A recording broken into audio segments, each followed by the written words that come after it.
السلام علیکم ورحمۃ اللہ وبرکاتہ۔ کیسے ہیں آپ سب؟ امید ہے سب بالکل ٹھیک ٹھاک ہوں گے، خوش باش ہوں گے اور لیکچرز کو فالو کر رہے ہوں گے۔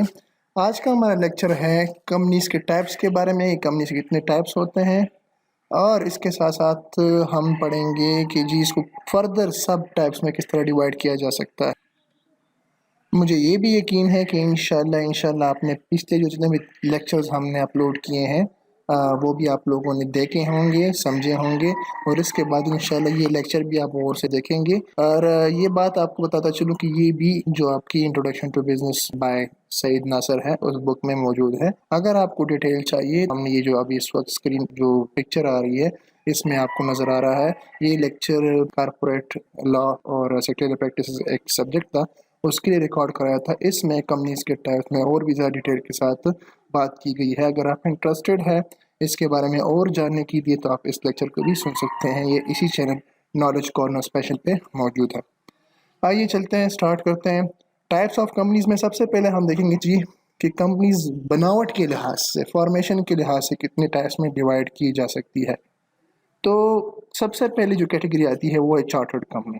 چارٹرڈ کمپنیز وہ کمپنیز تھی اور ہے، یعنی یہ پہلی بنی ہوئی تھی لیکن ابھی تک کام کر رہی ہے۔ اس میں سے اکثر ایسی ہیں جو ابھی بھی کام کر رہی ہیں، جو کہ کسی رائل چارٹرڈ یعنی کسی بادشاہ کے حکم سے، کسی ملکہ کے حکم سے بنائی گئی تھی۔ اصل میں یہ وہ کمپنیز تھی جو کہ برصغیر پاک و ہند کے ٹائم ملکہ برطانیہ نے جس کی اپروول دی تھی، اس نے اجازت دی تھی، تو ان کو ہم کہتے ہیں چارٹرڈ کمپنیز۔ اس کی سب سے بڑی مثال جو آپ نے بار بار پڑھی ہے، جو آپ کے سامنے سے گزری ہوئی ہے، یقیناً آپ کو یاد آ رہی ہوگی جی، ایسٹ انڈیا کمپنی، جو کہ سٹارٹ میں بزنس کے غرض سے برصغیر پاک و ہند میں آئی اور اس کے بعد جو ہے پورے برصغیر کے اوپر قبضہ کر لیا۔ اس کے علاوہ چارٹرڈ بینک آف انگلینڈ ہے، chartered mercantile bank of India ہے، ٹھیک ہے، اس طرح اور بھی بہت ساری کمپنیز ہیں۔ تو پوائنٹ کو آپ سمجھ لیں، سمپل سی بات ہے بھائی، وہ کمپنیز جو کہ کسی بادشاہ یا ملکہ کے حکم سے، کی اجازت سے بنائی گئی تھی، ان کے اقرار نامے سے بنائی گئی تھی، ان کمپنیز کو ہم کہتے ہیں چارٹرڈ کمپنیز۔ اور یہ کمپنیز آج کل کام تو کر رہی ہیں لیکن اور نہیں بن سکتی، بس یہ جو پہلے بنی ہوئی تھی بادشاہ ملکہ کے حکم سے جو پہلی تھی وہی آج کل پاکستان میں ہے، اس کے علاوہ جو ہے باقی نہیں ہے۔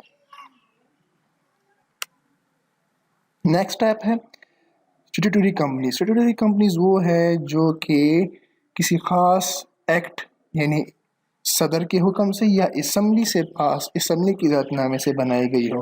اصل میں یہ وہ کمپنیز ہوتی ہیں جن کی ملک کو اشد ضرورت ہوتی ہے، جو کہ ملکی مفاد میں ہوتی ہیں، اور اس کی اپروول، اس کی اجازت، اس کی اتھورائزیشن جو ہے یا اسمبلی نے لی ہوتی ہے یا صدر گورنر نے اس کا اجازت نامہ دیا ہوا ہوتا ہے۔ ایسی کمپنی کو جو کہ اسمبلی سے آرڈیننس کے ذریعے یا کسی صدر یا گورنر کے اجازت سے بنائی گئی ہو، ایسی کمپنیز کو ہم کہتے ہیں اسٹیٹوٹری کمپنیز۔ اس میں بہت سارے مختلف کمپنیز ہیں جو کہ مثال کے طور پر جب پاکستان بنا تو نوٹوں کی کرنسی کی ضرورت تھی، اپنی کرنسی بنانی تھی اور اپنا ایک بینک سیٹ اپ انسٹال کرنا تھا، تو اس کے لیے سب سے پہلے جو بنایا گیا وہ ہے اسٹیٹ بینک آف پاکستان۔ اب یہ کمپنی جو ہے اسٹیٹوٹری کمپنی ہے۔ نیشنل بینک آف پاکستان، ٹھیک ہے، اس کے علاوہ وابڈا ہو گیا، اس کے علاوہ سوئی ناردرن گیس ہوگی، ٹھیک ہے، یہ تمام کمپنیز وہ کمپنیز ہیں جو کہ اسپیشل ایکٹ کے تھرو بنائی گئی ہیں۔ تھرڈ کمپنیز جو سب سے کامن ہے اور آج کل جتنی بھی کمپنیز بن رہی ہیں سب سے زیادہ یہی کمپنیز ہیں، اس کو ہم کہتے ہیں رجسٹرڈ کمپنیز۔